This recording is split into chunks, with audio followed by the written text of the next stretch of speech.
Hi everybody, welcome back to another Cottage Garden Bella Box video. Today we're going to work on all three of the jar toppers. The delightful grape jar topper is in the regular set of instructions, and in your bonus designs you have instructions for the delightful peach and the delightful strawberry jar topper. I do have a playlist below for all of the Cottage Garden Bella Box projects. So far we've worked on the layered scene, the tote bag with the pocket, and the watering can bonus design. We've made both the butterfly and the dragonfly plant pokes and the fluttering butterfly accent pillow. After we make our jar toppers today, that leaves two more designs from the bonus designs. Let's talk about what you need to make your jar toppers. In your Bella Box you have a set of 3 jar topper blanks. I've already spray starched and ironed these. The threads are given as glide threads. I have a mix of glide, Floriani, and sim thread. I'll show you the colors as we work through the project. I have everything in my embroidered bottom fabric rope bowl. I will link this below for you in case you want to learn how to make one of these. The instructions call for sticky back wash away. I'm going to use a sticky back tear away today. That way when my project is done, I don't have to get it wet and wait for it to dry. You can see in the picture here, they did the jar top finish and used a ribbon to tie this on. I actually found these great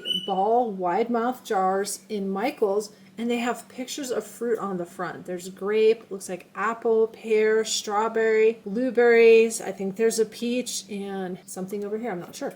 You can take the lid off of these and take the inside part out so we can put our design right on top of that, and then we can screw this on and seal down the jar topper. So I probably will not use a ribbon today, and I have some fun things to put inside the jar. We're going to start with the delightful grape jar topper. You can make this in a 4x4 hoop. I do not have a 4x4 hoop for my machine. I'm going to use a 5x7 hoop. The first step is stitching out the crosshairs. I'm going to do something a little bit different, and I'll explain why. These are used to center our jar topper in our hoop. We use these a lot in applique of the month. I'll go ahead and link that below so you can watch that if you want. This design is just stitched. There's no applique. So when it's done, you'll have a little bit of crosshair thread behind your design, and I want to avoid that. I don't want to have to worry about picking it out. What I'm going to do is take my hoop and lay it down on my cutting mat. I'm not very good with those plastic overlays, but my cutting mat has lines.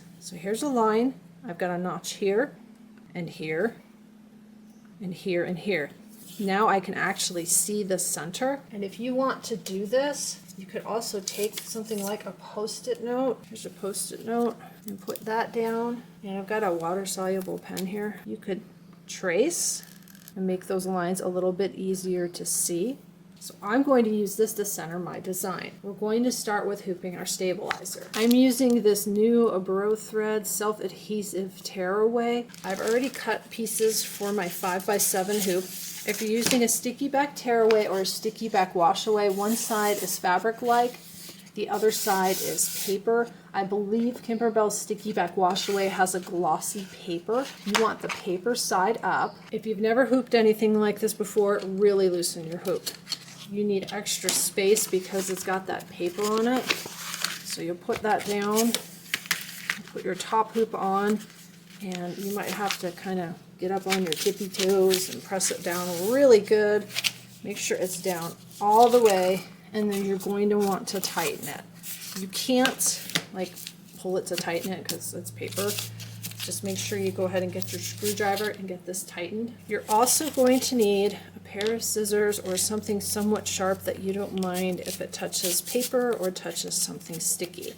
What we're going to do is scratch the surface of this to peel it away and expose the sticky. If you happen to put a hole in your stabilizer by accident, you can put a piece of Kimberbell paper tape on the back. Just press it down from the top, and that'll patch up the hole and you can keep going.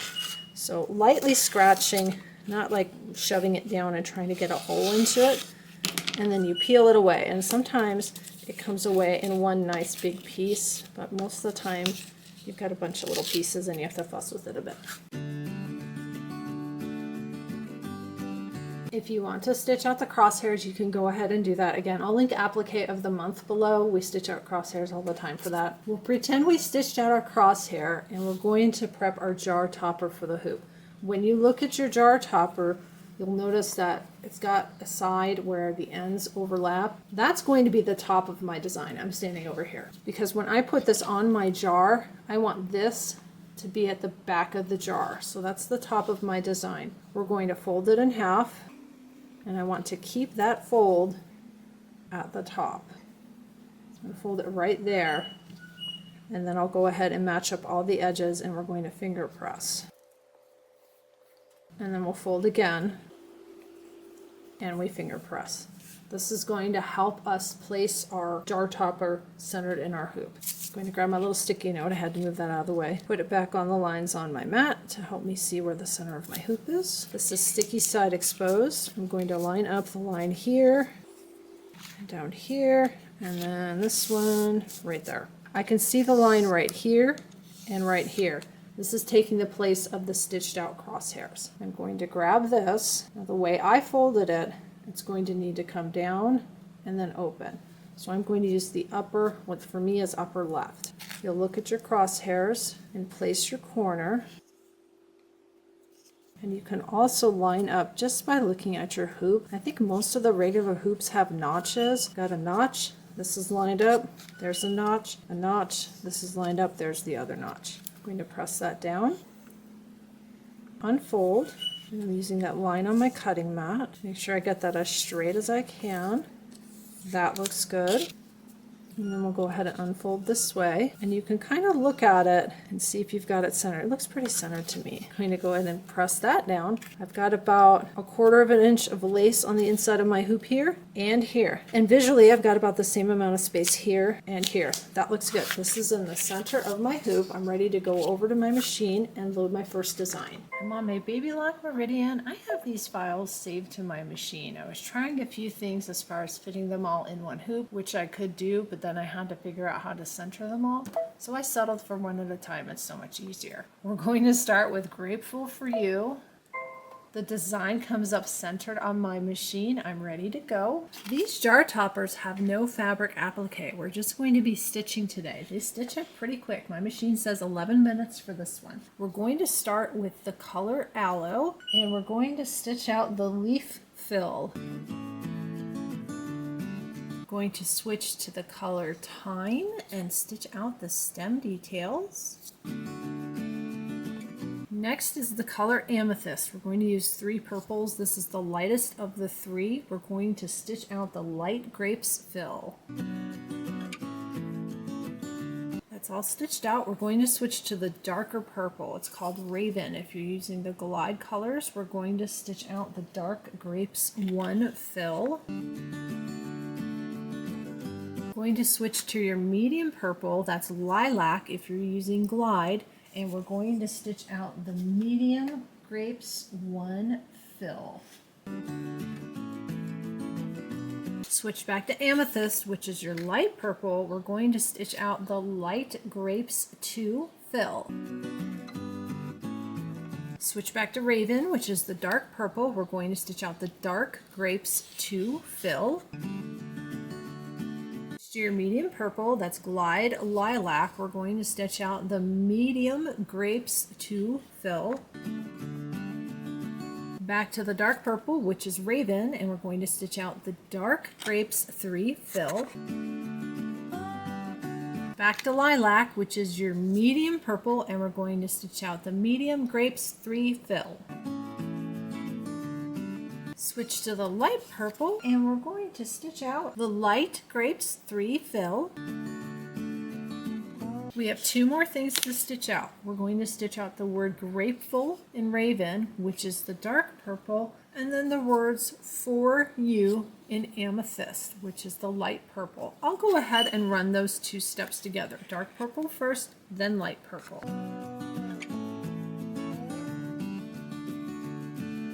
This is all stitched out. It looks great. There's no jump threads. I was trimming a little loose thread there. I probably have one other little loose thread right there. We'll go ahead and stitch out the 2 from our bonus designs, and then I'll talk to you about removing the stabilizer, and we'll put these on our jars. Let's stitch out the delightful peach design next. Bring that up. It'll be automatically centered on my machine. I'm ready to go. We're going to start with the color Clover, and we're going to stitch out the leaves, fills, and details. Once the leaves is stitched out, the next color they have is Timber. I don't have Glide Timber, I have Glide Cork. It's slightly lighter. I looked at them next to each other on the color card. I think it's going to look fine for this design. I'm going to put that on my machine. We're going to stitch out the stem.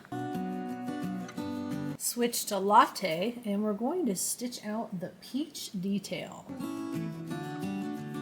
We're going to stitch out the peach fill. They're using the color Sun-Kissed Peach for that. This is the closest match I have to that on my Glide color card.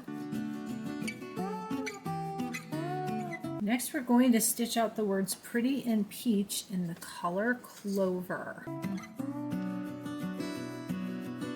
This is looking really cute. Our last 2 steps are in the color Bubblegum. We're going to stitch out the words As A, and then there's going to be some heart details around the design. It's 2 steps on your machine. I'm going to go ahead and run them together on the video. That one stitched out really quick. Let's go to our last design, which is the delightful strawberry jar topper. Let's go ahead and load our file for the strawberry jar topper. We're going to start with the color Thyme, and we'll be stitching out the stems and leaves details. Switch to the color Blush, and we're going to stitch out the right flower petals fill. Next is the color Bubblegum, and we're going to stitch out the left strawberry fill. Next is the color Candy Apple, and we're going to stitch out the right strawberry fill. Switch to the color Aloe, and we're going to stitch out the tops, fills, and details. Switch to the color White, and we're going to stitch out the strawberry details. Looks like we've got some jump threads there that'll need to be cut. We're going to switch to the color Blush and stitch out the left and center flower petals fill. Switch to Bubblegum, and we're going to stitch out the flower center details. Our last color is Jubilee, and we're going to stitch out the pick of the patch. This is all stitched out. I'm going to go ahead and cut those jump threads, and then we're going to go over to the table, get everything out of the hoop, and remove our stabilizer. I have all 3 of my jar toppers complete. If you used a wash away sticky back, you can trim around the outside of the design and then put this in water to dissolve it. I have the sticky back tearaway. I like to hold the stitches with my finger and then gently pull with as much extra as I have here. I'll probably go ahead and take some of this off as well. I'm going to put the rest in music because it gets noisy. If there's anything that's hard to get to, grab a pair of tweezers and be really careful. You don't want to pull your stitching or damage your fabric. That looks good. There's a little bit of paper left. Now, personal preference, if you want, you can go ahead and give this a press. We're going to be stretching this over the jar lid. I think the wrinkles are going to come out when we put this on the jar. We'll find out. I'm going to go ahead and get the stabilizer off these 2. I'll do that off camera. Here's all 3.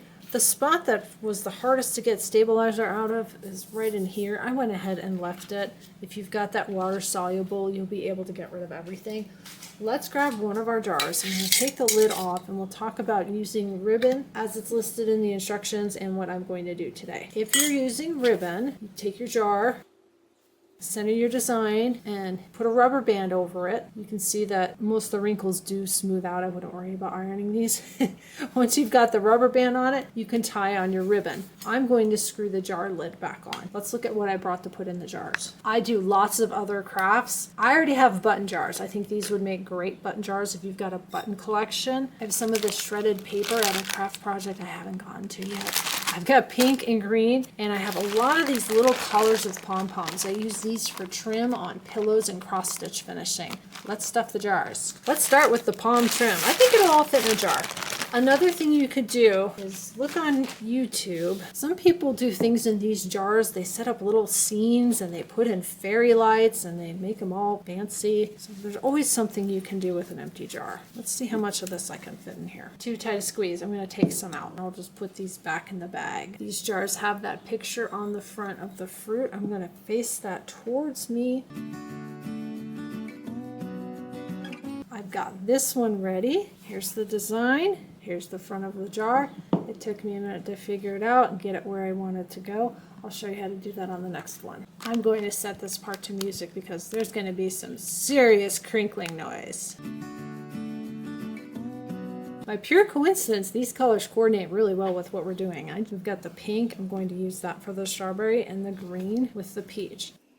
When I put the grape jar lid on, I figured out if I face it with the back toward me and the design toward me, then I put the lid on, then when I twist it and tighten it, the design turns and it ends up facing the front of the jar. So if you put it on the opposite side where you want it to show, we'll see if it works again. You kind of have to push and get it started. Rubber band and ribbon's probably easier. This is a little fussy, but I thought I would try and see if it works. It does work. It just takes a minute to figure it out. I had to get it more towards me to make sure I got that where it needed to go. Here's the front of the jar. Here's the peach. And I have to do the strawberry one. I've got all three done. Here's the grapeful for you with my little palm trim. Pretty as a peach. I've got the green and the pick of the patch, the pink. These are going to look really cute on my shelf. I can see what's inside them. The jar has this nice detail and we have the beautiful embroidery lids. These would also make a great gift. I'm thinking it would be fun to fill these with candy. That would be really good. Thank you for joining me today for another Cottage Garden Bella Box video. We have finished everything that's in the main designs of this Bella Box. We have two remaining designs. We have Home Sweet Home and Wildflower Seeds. Let me know which one of these you'd like to see next. I already have a video on my channel on how to embroider on one of these folding storage totes. I'll link that below. This one here is stitched out on one of the placemats. I do have some of the placemats blanks. If there's a different way you'd like to see these stitched out, please let me know. Please like, subscribe, share with your embroidery friends. If you're considering buying the Bella Box after watching my video, please use the links below. I get a small commission from Kimberbell, but more important, it lets them know people are watching my content. There's also a link below for my Facebook group. There's one security question you have to answer. It keeps out the bots and the spammers. Thanks again for embroidering with me today. I'll see you next time.